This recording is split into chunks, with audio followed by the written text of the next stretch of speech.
नमस्कार दोस्तों, मैं रविंद्र त्रिपाठी आप सबका अपने नए YouTube चैनल पॉलिटिकल एंगल पर स्वागत करता हूं। दोस्तों, आज से चैनल शुरू कर रहा हूं और इस चैनल का जो मिजाज होगा सटायर का होगा, व्यंग का होगा। ये हमेशा चलेगा, लेकिन अभी जब तक बिहार में चुनाव हो रहा है तब तक ये बिहार इलेक्शन स्पेसिफिक होगा, यानी कि बिहार में विधानसभा जो चुनाव होने जा रहे हैं उस पर केंद्रित होगा। और आज से मैं हरिशंकर परसाई जी को बिहार के बारे में एक चिट्ठी लिख रहा हूं। आप जानते होंगे कि हरिशंकर परसाई हिंदी के बहुत बड़े व्यंग्यकार थे और कई साल पहले उन्होंने एक लेख लिखा था, हम बिहार में चुनाव लड़ रहे हैं।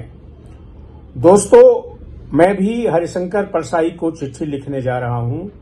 इससे बिहार की जो आज की राजनीति है इसका थोड़ा सा खुलासा आपके सामने होगा व्यंग्यात्मक तरीके से। तो शुरू करता हूं हरिशंकर परसाई जी के नाम से चिट्ठी। माननीय हरिशंकर परसाई जी, ये चिट्ठी इसलिए लिख रहा हूं कि इस बार यानी 2025 में फिर से बिहार में चुनाव होने जा रहा है। आपको याद होगा, जब आप जीवित थे तो आपने एक धमाकेदार व्यंग्य लिखा था, हम बिहार में चुनाव लड़ रहे हैं। बहुते चर्चा हुई थी उस समय। इसलिए इस बार जब बिहार में फिर से इलेक्शन हो रहा है तो मुझे उस लेख की याद आ गई। आप तो जानते ही हैं कि हमेशा से बिहार में चुनाव का अंदाज अलग रहा है। इसीलिए तो आपके जैसा मध्य प्रदेशी चुनाव लड़ने बिहार गया था तो अपना नाम बदलकर बाबू हरिशंकर प्रसाद नारायण सिंह कर लिया था। तबे ही साफ हो गया था कि बिहार में जो चुनाव होता है ना, वो मध्य प्रदेश स्टाइल के चुनाव से बिल्कुल अलग होता है। उसी का मजा लेने तो आप बिहार गए थे। और आपको ये भी याद होगा कि तब आपको बिहार में चुनाव के दौरान भगवान श्री कृष्ण भी मिल गए थे। वे भी वहां चुनाव लड़ने के मकसद से गए थे और उन्होंने भी अपना नाम बदलकर बाबू कृष्ण नारायण प्रसाद सिंह रख लिया था। तब उनको वहां ये भी समझाया गया था कि अपनी जाति के बारे में सबको बताइए, नहीं तो बिहार में चुनाव हार जाइएगा। कृष्ण भगवान ये करने के लिए तैयार नहीं हुए और कंफ्यूजन में एक जगह बैठ गए थे। परसाई जी यानी बाबू हरिशंकर नारायण प्रसाद सिंह जी, बिहार में इस बार भी सीन बिल्कुल नहीं बदला है। इस बार भी वहां जाति के नाम पर ही वोट पड़ेगा। हालांकि जाति वाला मामला भी काफी जटिल हो गया है और सिर्फ ब्राह्मण, राजपूत या यादव से काम नहीं चलने वाला, क्योंकि वहां मलाह, पासवान, कुशवाहा, तांती, कुर्मी, पिछड़ा, अति पिछड़ा, एमवाई, सवर्ण जैसे समीकरण जैसी कई धारणाएं सामने आ गई हैं। यानी सिर्फ एक जाति के बीते चुनाव नहीं जीता जा सकता है, कम से कम 3 बड़ी जातियों का कॉम्बिनेशन चाहिए। लालू जी की पार्टी राष्ट्रीय जनता दल के साथ एमवाई समीकरण है, फिर भी इस बार सन ऑफ मलाह मुकेश सहनी को साथ रख के लालू जी के सुपुत्र तेजस्वी यादव महागठबंधन के लिए एक नया जिताऊ समीकरण बनाने में जुगाड़ में है।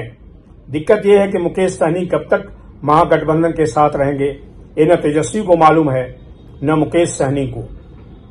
किधर से बड़ा ऑफर मिलेगा, इससे ही तय होगा कि मुकेश सहनी किधर होंगे। चर्चा गर्म है कि एनडीए भी मुकेश सहनी पर लगातार डोरे डाल रहा है और इधर से उप मुख्यमंत्री बनने का सॉलिड ऑफर मिला, मुकेश जी उधर चले जाएंगे। हालांकि मुकेश सहनी अभी राहुल गांधी के साथ वोटर अधिकार यात्रा पर हैं, लेकिन आगे के दिनों में क्या होगा ये कहना कठिन है। अंग्रेजी में कहावत है, a week is a long time in politics. Parsai ji, मैं सोचता हूं कि तेजस्वी यादव को व्हाट्सएप पर एक मैसेज भेज दूं कि इस बार चुनावी प्रचार के बीच एक पुरानी फिल्म आज का एमएलए राम अवतार देख लें। ये राजेश खन्ना की फिल्म है।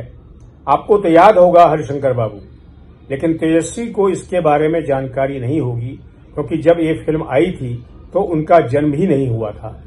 इसमें एक मुख्यमंत्री के सामने जब ये चुनौती आती है तो वो अपने नाराज विधायकों और मंत्रियों को कैसे साधे, तो एक नायाब तरीका निकालता है।